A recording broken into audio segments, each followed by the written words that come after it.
I'm Jeffrey Bissoy, and you're here with Vida en Deportes al Líder con Latino Lead.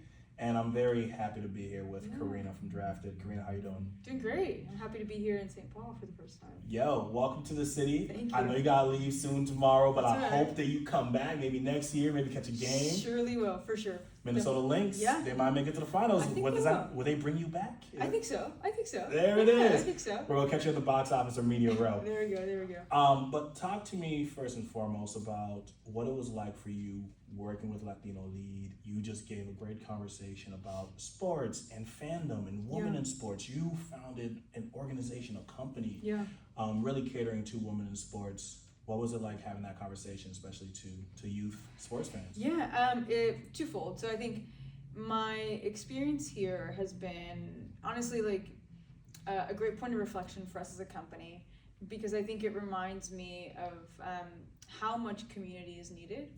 And I'm based in Los Angeles. Most of our team is based in the main hub spots: New York, Texas, and I think those are always highly dense Latino markets, and therefore a lot of the country gets ignored or missed. Yeah. And I think this is a really nice reminder of how much community means to places where perhaps there's not as much Latino representation or emphasis in the communities. And so I think as a business, this is like a great reminder of how much our culture is really spread around the country.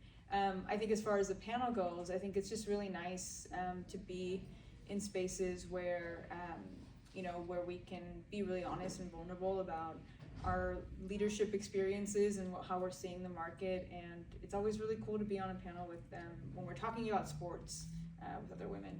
Yeah, absolutely. We were talking off this, and you were telling me that you launched this 2 years ago. Yeah. And it has grown to 100,000 plus. Yeah. Followers on social media, which is crazy to me. All right, congratulations. Thank you. First and foremost. Thank you. 2 years. Yeah. 100,000. I gotta say these numbers. Yeah. How did you do it? What was the magic? Was there a moment where it just took off and you were like, dang, this really happened? Like, what are the things that you pushed to get there? A few things. I think when we say 100,000, I think that's an amazing feat as a company, but I also think it's a reflection of the community and how much this is needed. So to give you more context, Drafted is a social first digital brand that uses sports culture to connect with the next generation of female fans, which we know by data is Latinas. And so for us, all we really are doing is using storytelling as a vehicle to create that community. And we find the stories that are lesser celebrated. Everyone knows about the major players in sports and the major leaders in sports, but there's an incredible amount of women that are making significant impact. And so I think when we think about our growth, we're really proud to have taken a really almost like grassroots approach by celebrating the leaders that are more local, some of the women that maybe don't normally get recognition. And I think by doing that, that has built a community that feels seen and valued. And I think that's how you create a great brand. When someone feels connected, that they're excited to share, they're excited to be a part of something. And we don't take that lightly. I think representation is key to being able to succeed and being able to be the best version of you. And so for us, it's just a matter of how can we continue to tell stories that are reflective of what we already know. Absolutely. And I want to remind folks that women in sports is not a fad. It is a movement that just continues to grow onto itself. Year after year, I feel like we get brand new leagues with different sports, from volleyball to hockey now with not the PWSL, I believe that's soccer, but we do have the hockey one as well. Yeah. We have the Minnesota Frost here, who are incredible. Obviously the Minnesota Lynx, got to shout them out. Yep. Let's go Feast MVP. Yep. But when you see all this growth and energy around women's sports, like, how do you make sure you capture it all? Like, what is the strategy around like capturing all of that and getting folks engaged? That's a good question. I think a couple things. I think the reality is we are never going to capture it all. I think our unique point of view is the culture of sports.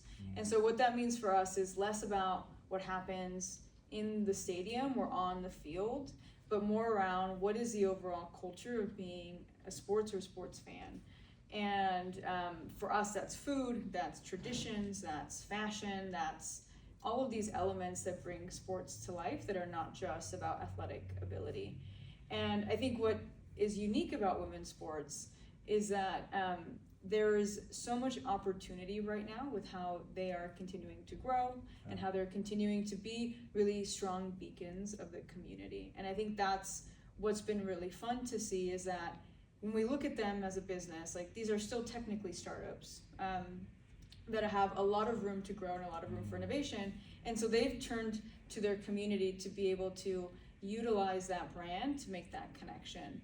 And so, what we do is we are just amplifying what is happening within those stadiums and within those experiences, and making sure that our community knows how well intended and how well designed women's sports is. Yeah. Being a Latina yourself, building this for Latinas, in mind, like, what has been some of the feedback that sticks with you as a founder? Because I think the feedback is what's so rich sometimes, right? What has that been like? It's been amazing. It's honestly humbling, I think. My co-founder and I, just this morning actually, a great anecdote is we've built really great direct relationships with women in our community, and we got a text from someone who finally got a job in sports and was like, you all helped give me the inspiration and the relationships, and because of what you've built, it's empowered me to go and pursue my own sports career. And those stories mean the world to us, because again, by being able to tell some of these stories, we are able to inspire people to take a leap of faith in their dreams. Yeah. And you're here in St. Paul right now with Latino Lead. Yeah. How have they been part of this journey and supporting you guys and being part here with the great Latino community as well? What's that been like? I think what I love about what Latino Lead does is that they are just a great beacon of the community, and just sitting around having lunch and getting to know a lot of these women, it's amazing to hear how far some of these women traveled just to be a part of something. And I think that is such a reminder of how valuable community is and how much we need it. And I think for us as a business, anytime that we get to be in rooms where we get to connect with our audience or our core demographic is so valuable, because we are constantly trying to learn about what it is that this audience wants, what it is that they want from sports, or what they are curious about. And so this has been a great learning for us to be able to connect with a different type of consumer that isn't in the normal places that we have activated before, like New York, like Los Angeles. Yeah. Founder to founder, we both are in the sports space. I think can you break down for folks who don't think about sports in this way, just how important and impactful sports and community, especially for Latinos and people of color, how those two are just such a unique thing and so important, especially in this country? It's so funny because I never really thought about it until I started working in sports, but even the way that fans express their fandom, it's really unique to anything else. You don't say, the Twins lost, you say, my team lost, my team won. Yeah. And so there is a deep connection and a deep relationship with being a sports fan from a certain part of your community to how you identify. And what's really fun is once you build that relationship with that team or that organization, most of the time that never goes away. You can move to Los Angeles, you can move across across to Europe, and you're always going to be a Twins fan because that's your team. And I think there's just something really magical about how an organization and how a team can be part of your identity. And then to lay that on when it comes to Latino culture, I think what's really special, and we see often because we speak to a little bit younger demographic, is how much they're able to connect to their culture through sports. Whether that's because they're a second generation Colombian and maybe they don't speak Spanish, but you best believe during the World Cup they're putting on their red, blue, yellow jersey and they're cheering on Colombia. Or whether that's a point of connection with someone in their family because their dad has always been a baseball fan and because they're Puerto Rican, and so there's just a deeper relationship that we have as Latinos with sports because it's not only part of our identity, but it's part of our culture. Yeah.